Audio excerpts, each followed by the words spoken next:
वरळीतील कालच्या भाजपच्या मोर्चात नियमांचं उल्लंघन केल्याचं समोर आलंय, त्यामुळे आयोजकांवर गुन्हा दाखल करणार आहेत। वरळी पोलीस यावर कायदेशीर कारवाई करणार असल्याचं समजतंय। जांभोरी मैदान ते वरळी डोम असा हा मोर्चा काढण्यात आलेला होता। आपण पाहतोय विरोधकाला।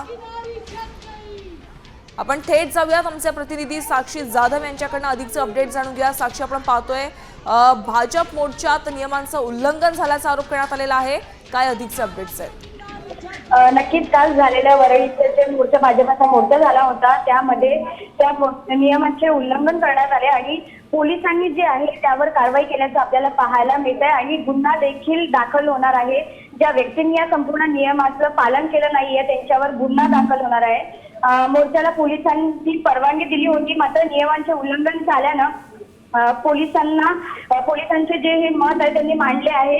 एकंदरीत पाहायला गेलं तर मोर्चामध्ये खूप गर्दी होती आणि या गर्दीमध्ये जे आहे जे इतर गोष्टीचं उल्लंघन झाल्याचं पाहायला मिळालं, त्यामुळे वरळी पोलिसांनी नक्कीच साक्षी, तर एकंदरीत आपण पाहतोय भाजपनं मोर्चासाठी परवानगी मागितली असली तरी नियमांचं मात्र त्यांनी उल्लंघन केलंय, त्यामुळे आता आयोजकांवर गुन्हा दाखल होणार आहे।